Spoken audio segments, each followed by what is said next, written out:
First on report. Manjummel boys സാമ്പത്തിക തട്ടിപ്പ് കേസിൽ നടൻ സൗബിൻ ഷാഹിറിനെ ഇന്ന് ചോദ്യം ചെയ്യും. എറണാകുളം ACPയുടെ നേതൃത്വത്തിലാണ് ചോദ്യം ചെയ്യുക. 2 ആഴ്ചയ്ക്കുള്ളിൽ ഹാജരാകണമെന്ന് നിർദ്ദേശിച്ച് മരട് പോലീസ് നോട്ടീസ് നൽകിയിരുന്നു. സിനിമയിൽ 40% ലാഭം വാഗ്ദാനം ചെയ്ത് നിർമ്മാതാക്കൾ 7 കോടി തട്ടിയെന്നായിരുന്നു അരൂർ സ്വദേശിയുടെ പരാതി. SS ശരൺ നൽകും വിവരങ്ങൾ. ശരൺ, ഇന്നിപ്പോൾ ഹാജരാകാൻ നിർദ്ദേശം 2 ആഴ്ച മുമ്പ് നൽകിയിരുന്നു. ഇന്ന് ചോദ്യം ചെയ്യലിന് സൗബിൻ എത്തുമെന്ന് തന്നെയാണോ മനസ്സിലാക്കുന്നത്?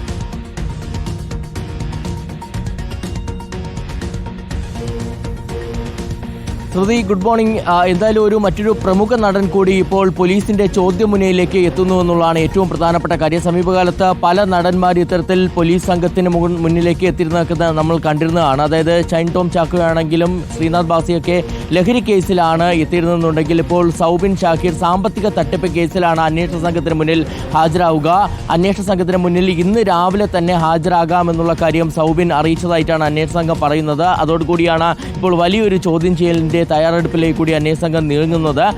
സൗബിൻ ഷാഹിറിന് മാത്രമല്ല, പറവ ഫിലിംസ് പാർട്ട്ണർമാരായ പിതാവ് ബാബു ഷാഹിറിനും ഒപ്പം തന്നെ ഷോൺ ആന്റണിക്കും നോട്ടീസ് നൽകിയിട്ടുണ്ട്. രണ്ടുപേരും ഇന്ന് ഹാജരാകുമെന്നുള്ളതാണ് നമ്മൾ മനസ്സിലാക്കുന്നത്. നേരത്തെ പ്രധാനപ്പെട്ട ഒരു പരാതിയുമായി രംഗത്തെത്തിയിരുന്നത് അരൂർ സ്വദേശിയായ സിറാജാണ്. സിറാജ് ആരോപിച്ചിരുന്നത് ഈ മഞ്ഞുമൽ ബോയ്സ് സിനിമയിൽ പണം നിക്ഷേപിക്കുകയാണെന്നുണ്ടെങ്കിൽ 40% ലാഭം വാഗ്ദാനം ചെയ്തുകൊണ്ടുള്ള തട്ടിപ്പാണ് നടന്നതെന്നുള്ളതാണ്. അതായത് നിർമ്മാതാക്കൾ പറഞ്ഞിരുന്നത് 7 കോടി രൂപ നിക്ഷേപിക്കുകയാണെന്നുണ്ടെങ്കിൽ 40% ലാഭം വാഗ്ദാനം ചെയ്തിരുന്നു എന്നുള്ളതാണ്. എന്നാൽ പിന്നീട് അത് പാലിച്ചില്ല എന്ന് ചൂണ്ടിക്കാട്ടിക്കൊണ്ടാണ് മരട് പോലീസിന് പരാതി നൽകുകയും ചെയ്തത്. അങ്ങനെ മരട് പോലീസ് സൗബിൻ ഷാഹിർ അടക്കമുള്ളവരെ പ്രതി ചേർത്ത് കേസെടുത്തിരുന്നു.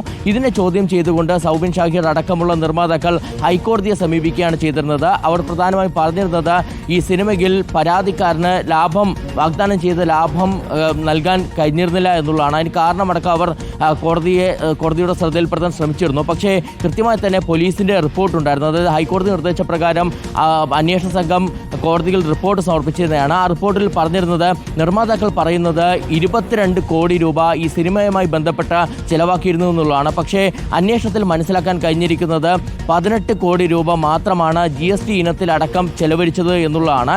കരുതിക്കൂട്ടിയുള്ള ഒരു ചതിയാണ് നിർമ്മാതാക്കൾ ഇവിടെ നടത്തിയതെന്നുള്ള കാര്യം കൂടി പോലീസ് റിപ്പോർട്ടിൽ ചൂണ്ടിക്കാട്ടുകയും ചെയ്യുന്നു. ഇതിന്റെ അടിസ്ഥാനത്തിലാണ് ഹൈക്കോടതി നിർമ്മാതാക്കളുടെ ആവശ്യം നിരാകരിക്കുക. അതായത് നിർമ്മാതാക്കളുടെ ഈ കേസ് റദ്ദാക്കണമെന്ന നിർമ്മാതാക്കളുടെ ആവശ്യം തള്ളുകയും അന്വേഷണം തുടരാമെന്ന നിർദ്ദേശം നൽകുകയും ചെയ്യുന്നത്. അതിന്റെ അടിസ്ഥാനത്തിൽ കൂടിയാണ് 14 ദിവസത്തിനുള്ളിൽ ചോദ്യം ചെയ്യലിനായി ഹാജരാകണമെന്ന് ആവശ്യപ്പെട്ടുകൊണ്ട് സൗബിൻ ഷാഹിർ അടക്കമുള്ള 3 പേർക്ക് നേരത്തെ മരട് പോലീസ് നോട്ടീസ് നൽകുകയും ചെയ്തിരിക്കുക. എന്തായാലും ഇന്ന് രാവിലെ സൗബിൻ ഷാഹിർ അടക്കമുള്ളവർ ഹാജരാകുമ്പോൾ ACPയുടെ നേതൃത്വത്തിൽ, അതായത് എറണാകുളം ACPയുടെ നേതൃത്വത്തിലായിരിക്കും ചോദ്യം ചെയ്യൽ നടക്കുക എന്നുള്ളതാണ് മനസ്സിലാക്കാൻ കഴിഞ്ഞിരിക്കുന്നത്. ജാമ്യമില്ലാ വകുപ്പ് പ്രകാരമാണ് സൗബിൻ ഷാഹിർ അടക്കമുള്ളവർക്കെതിരെ കേസ് എടുത്തിരിക്കുക. അതുകൊണ്ട് തന്നെ സ്വാഭാവികമായിട്ടും ഇന്ന് ചോദ്യം ചെയ്യലിന് ശേഷം വിട്ടയക്കുമോ അല്ലെങ്കിൽ അറസ്റ്റ് നടപടികളിലേക്ക് കടക്കുമോ എന്നുള്ളതും പ്രധാനമാണ്.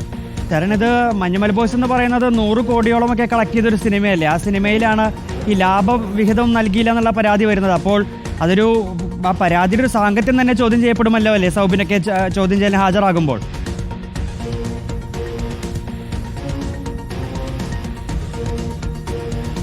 വെങ്കടേഷ്, ഇതിൽ ഏറ്റവും പ്രധാനപ്പെട്ട കാര്യം പോലീസ് മാത്രമല്ല, എൻഫോഴ്സ്മെന്റ് ഡയറക്ടറേറ്റിന്റെ റഡാറിൽ കൂടി വന്നിരുന്ന സിനിമയാണ് മഞ്ഞുമൽ ബോയ്സ് സിനിമ എന്നുള്ളതാണ്. നേരത്തെ ടിക്കറ്റ് കളക്ഷന്റെ മറവിൽ കള്ളപ്പണം വെളുപ്പിച്ചു എന്നുള്ള പരാതിയുടെ അടിസ്ഥാനത്തിലാണ് എൻഫോഴ്സ്മെന്റ് ഡയറക്ടറേറ്റ് വിശദമായ അന്വേഷണത്തിലേക്ക് കടന്നിരുന്നത്. അങ്ങനെ സൗബിൻ ഷാഹിർ, ബാബു ഷാഹിർ അടക്കമുള്ള ആളുകളെ കൊച്ചി ഓഫീസിലേക്ക് വിളിച്ചു വരുത്തി ED ചോദ്യം ചെയ്ത സാഹചര്യമുണ്ടായിരുന്നു. ഇതിനിടയിലാണ് ഇവർ ഈ പോലീസിന്റെ കേസ് ചോദ്യം ചെയ്തുകൊണ്ട് ഹൈക്കോടതിയെ സമീപിക്കുകയും ചെയ്തിരുന്നത്. എന്തായാലും കേസ് പുറത്തു വച്ച് ഒത്തുതീർപ്പാക്കാനുള്ള ശ്രമങ്ങളാണ് ആദ്യഘട്ടത്തിൽ നടന്നിരുന്നത്. പക്ഷേ കൃത്യമായി തന്നെ പോലീസ് റിപ്പോർട്ട് ഉണ്ടായിരുന്നു. കരുതിക്കൂട്ടിയുള്ള ചതിയാണെന്നുള്ള പോലീസ് റിപ്പോർട്ടിന്റെ അടിസ്ഥാനത്തിലാണ് ഈ കേസ് അന്വേഷണം തുടരാനുള്ള നിർദ്ദേശം ഹൈക്കോടതിയുടെ ഭാഗത്തു നിന്ന് ഉണ്ടായിരുന്നത്. എന്തായാലും ഇന്ന് സൗബിൻ അടക്കമുള്ളവർ എന്ത് മറുപടി നൽകുമെന്നുള്ളത് ഏറ്റവും പ്രധാനമാണ്. നേരത്തെ പല വിധത്തിലുള്ള വാദമാണ് കോടതിയിൽ ഇവർ നടത്തിയിരുന്നത്. ഇവർ പറഞ്ഞത് 18 കോടി രൂപ മാത്രമാണ്, 18 കോടി രൂപയാണ് ചെലവഴിച്ചത് എന്നുള്ളതാണ്. പക്ഷേ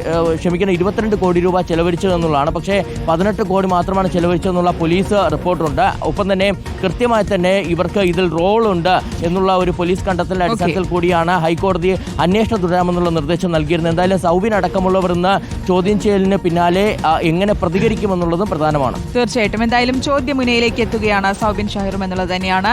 SS ശരണാണ് വിവരങ്ങൾ നൽകിയത്.